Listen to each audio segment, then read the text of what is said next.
Class में हमने refraction के बारे में पढ़ा।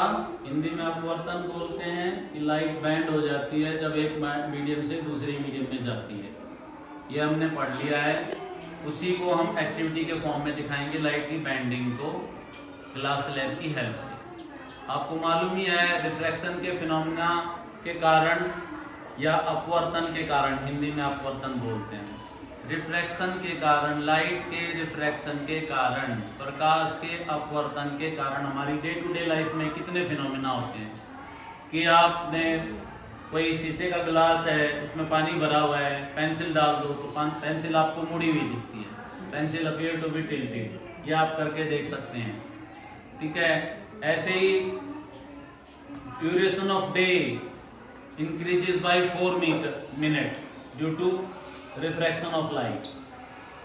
प्रकाश के अपवर्तन के फिनोमेना के कारण दिन की लंबाई 4 मिनट बढ़ जाती है, क्योंकि अर्थ के आसपास, पृथ्वी के आसपास का जो मीडियम है, एटमॉस्फेयर है, वो डेंसर होता है और अवे जो है, जितना दूर जाओगे पृथ्वी से, अर्थ से जितना दूर जाओगे, वैक्यूम वो विरल होता है। तो जब प्रकाश वहाँ से विरल से सघन माध्यम में आता है तो बैंड होता है। तो इसीलिए 2 मिनट तो सुबह सूर्योदय से, एक्चुअल सनराइज से 2 मिनट पहले दिखने लग जाता है और सनसेट होने के बाद भी 2 मिनट तक दिखाई देता है। ये किसके कारण होता है? रिफ्रैक्शन के कारण। तो एटमॉस्फेयर की प्रेजेंस के चलते duration of day increases by 4 minute. प्रकाश के अपवर्तन के कारण दिन की लंबाई 4 मिनट बढ़ जाती है। ये आप देखो अपवर्तन का दूसरा एग्जाम्पल। तीसरा एग्जाम्पल, आप स्विमिंग पूल में जब जाते हैं, आपका दोस्त अगर बाहर खड़ा है, स्विमिंग पूल के किनारे पे खड़ा है और आप अंदर डिप करके बाहर देखते हैं, तो आपको क्या नजर आता है? उसकी लंबाई ज्यादा नजर आती है। ठीक है, ये हमने सारा क्लास में पढ़ा है, ये आपको याद भी है, हमने सारे एग्जाम्पल रिफ्रैक्शन के पढ़े हैं। Got it? हम इसको दूसरी तरीके से ऐसे बोलते हैं, to a fish fisherman appear taller. Fish तो मछली तो पानी के अंदर होती है ना, तो मछुआरे की लंबाई उसको ज्यादा नजर आती है। ऐसे ही अगर कॉइन कोई पड़े हैं उसमें, तो साइड में से हम देखें किसी गिलास में, बीकर में कॉइन पड़ा हुआ है तो डबल कॉइन आपको दिखाई देते हैं। और ऐसे ही एक बड़ा टब ले आप, घर में बड़ा टब है जिसमें कपड़े वपड़े धुलते हो आप, बड़ा टब में पानी भर दें आप, तो आप उसको टिल्ट होके देखेंगे तो आपको उसकी जो टब का बॉटम है, तली ऊपर नीचे जाती नजर आएगी, तो उसकी गहराई कम। जो आप अपने दैनिक जीवन में देखते हैं, डे टू डे लाइफ में देखते हैं, गहराई कम नजर आती है। किसकी गहराई कम नजर आती है? टब की गहराई, because of the reflection of light. या इसको दूसरे तरीके से बोल लें, स्विमिंग पूल में पानी बहुत गहरा होता है लेकिन नजर आता है कि बहुत ऊपर है। ठीक है ना? तो because of the bending of light. किसके कारण होती है? बेंडिंग ऑफ लाइट के कारण, रिफ्रैक्शन के कारण। तालाब की गहराई, स्विमिंग पूल की गहराई कम नजर आती है। Apparent depth appear to be less than the actual depth. ये सारी चीजें हमने क्लास में की हैं, आपको डायग्राम से समझाया है बना के। और लैब में यहाँ पे हम एक्टिविटी, एक ग्लास लैब की एक्टिविटी आती है, हर बच्चा अपने अपने पेज, सेपरेट पेज पे बनाएगा और उसको आप प्रैक्टिकल फाइल में लगाएंगे। इसमें हम ग्लास लैब से आपको प्रूव करके दिखाएंगे लाइट बैंड होती है, और जो इमर्जेंट लाइट, जब एक रे ग्लास स्लैब से आर पार होती है, तो फाइनल जो पार होने वाली रे है वो इंसिडेंट रे के पैरेलल होती है, पैरेलल में शिफ्ट होती है। ये आपने प्रूव करना है। और angle of incidence is equal to angle of emergence, ये आपने इस एक्टिविटी से सीखना है। ठीक है? कैसे इसको परफॉर्म करेंगे? आपने क्या करने हैं? सबसे पहले ड्राइंग पिन लेनी है, सीट लेनी है, ड्राइंग बोर्ड सबके पास है। ड्राइंग बोर्ड पे अपनी ये सीट रखें, जो भी आपके पास सीट है, और चारों कॉर्नर पे ये ड्राइंग पिन आप फिक्स कर दो ताकि पेज ना हिले। जिसके पास 2 हैं वो दो कॉर्नर ऐसे लगा लेगा, डायगोनल लगा लेगा। ठीक है? आप ऐसे कर लोगे। कर लिया, पेज फिक्स कर लिया, ड्राइंग पिन की हेल्प से आप पेज फिक्स कर ले बेटे। ड्राइंग पिन की हेल्प से आप पेज फिक्स कर लेंगे। ठीक है? फिर दूसरा स्टेप क्या करेंगे? इनको भी दिखा दूँ ना, पर घुमा के इनको भी दिखा दे दूँगा। दूसरा स्टेप, आप सेंटर में ये रखेंगे ग्लास स्लैब। जो आपने पेज फिक्स किया है, जो आपने पेज फिक्स किया है, तो सेंटर में ग्लास स्लैब रख लिया, रख लिया ग्लास स्लैब, रख लो सेंटर में ग्लास स्लैब रख। पेंसिल से इसकी बाउंड्री बना लेंगे, पेंसिल से बाउंड्री बना लेंगे, ऐसे पेंसिल से बाउंड्री बना लेंगे, पेंसिल से आप ऐसे इसकी बाउंड्री बना लेंगे ताकि शिफ्ट ना हो। पेंसिल से ऐसे बाउंड्री बना लेंगे आप, ठीक है। बना ली बाउंड्री, पेंसिल से बाउंड्री बना ली, ओके गुड। अब आपके पास प्रोटेक्टर जब होगा डी की हेल्प से हम एक इस पे एंगल बना लेंगे। यहाँ पे मैं इसके वैसे लेके आपको बता रहा हूँ, एक आप 90 डिग्री का एंगल बिल्कुल परपेंडिकुलर डालेंगे, इस पे 90 डिग्री का एंगल बना लेंगे, नॉर्मल जिसको बोलते हैं। ग्लास स्लैब के जो आपने ग्लास स्लैब निकाल दिया ना, वो बाउंड्री बना के ग्लास स्लैब निकाल दिया ना, तो ग्लास स्लैब का इंप्रेशन आ गया ना, इस पे ये बाउंड्री आ गई। इस पे एक फेस पे आपने परपेंडिकुलर बना दिया, और अपनी मर्जी से यहाँ पे फॉर एग्जांपल हम कोई एंगल ले देंगे इसमें 30 डिग्री का। मैं बिना डी की हेल्प से कर रहा हूँ, आप डी लोगे, गॉट इट। तो ये आपने कोई एंगल आपने 30 डिग्री का बना दिया, कोई भी एंगल एग्जांपल लिया, यहाँ तक कर लिया, अपनी मर्जी से एंगल बना दिया। इस पे एरो डाल देंगे, इसको मैं इंसिडेंट रे, आपतित किरण बोल दूंगा, इंसिडेंट रे, आपतित किरण। यहाँ तक क्लियर हो गया? यहाँ तक क्लियर हो गया? ऐसे एंगल बना लिया, यहाँ पे करके कर लिया, ठीक है। फिर जो है बेटे, आप जब ये एंगल बना लेंगे, आप जब ये एंगल बना लेंगे, दोबारा ग्लास स्लैब वहीं रख देंगे। सारे स्टेप समझ में आ रहे हैं ना, क्या क्या करते जाएंगे। ग्लास स्लैब वहीं रख देंगे जैसे था, और जो आपने ये लाइन डाली है, इस पे आप 2 आलपिन लगा लेंगे, थोड़ा सा गैप में कर लेंगे। ये आलपिन क्यों लगा रहे हैं? रे का काम करेगी, रे इंसिडेंट किरण को देखने के लिए। ये आलपिन आप लगा लेंगे इसमें 2,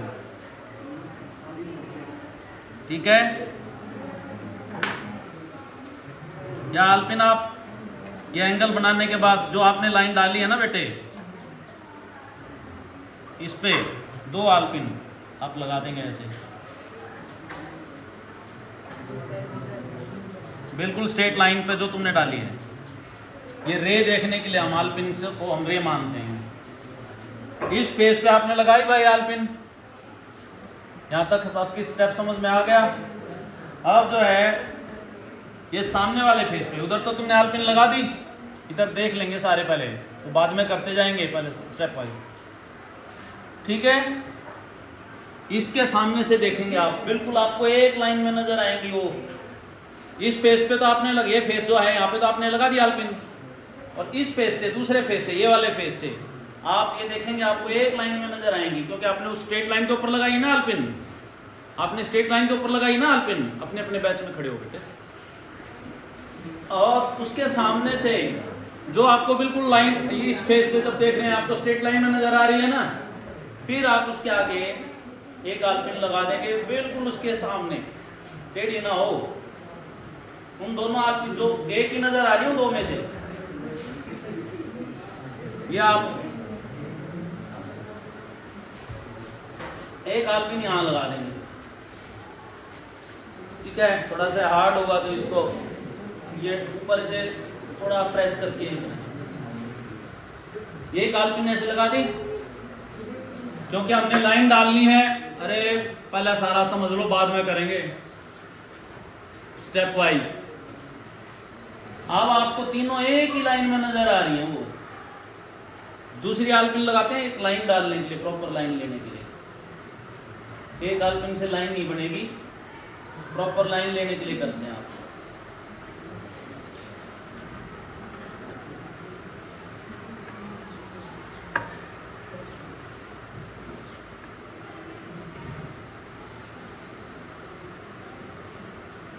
अब देखेंगे आप, इस ग्लास स्लैब के अंदर से देखो बेटा, ये चारों आल्पिन एक ही लाइन में नजर आ रही है ना, अलग अलग तो नहीं दिखाई दे रही ना चारों।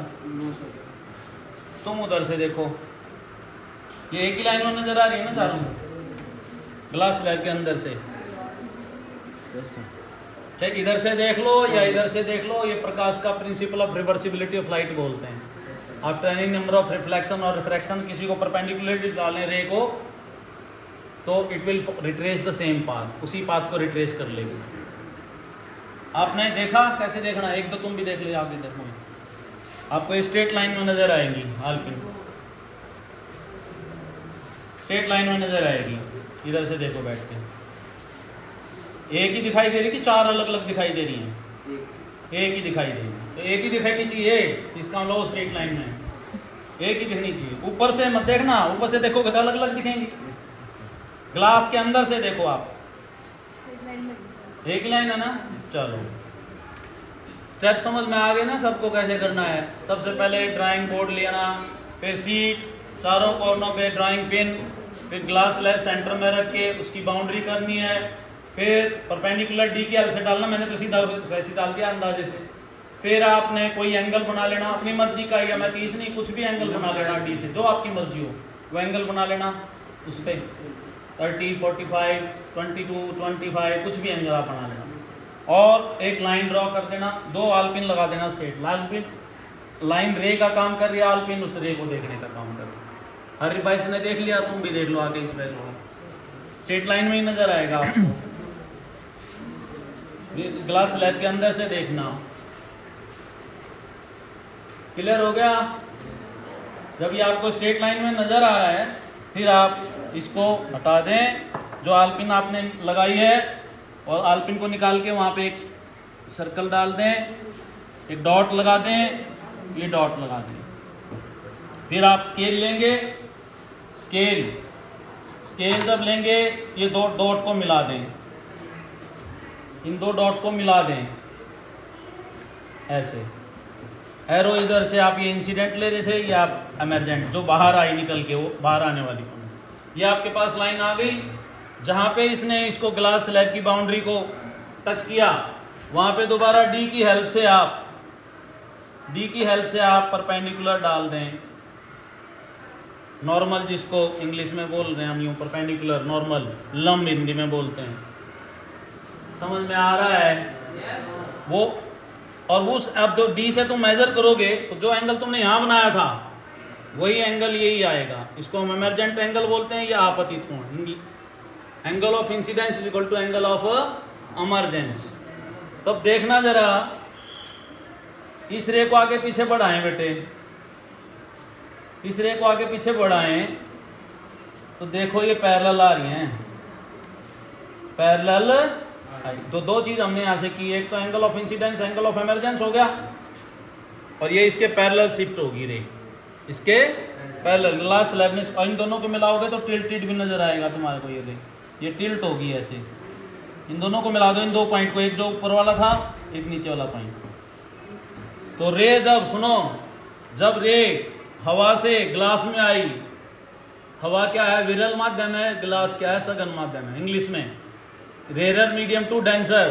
तो ये देखो नॉर्मल की तरफ बेंड हुई थी, ये it bend towards the normal. और जब ग्लास स्लैब से बाहर आ रही है, तो it bends away from the normal.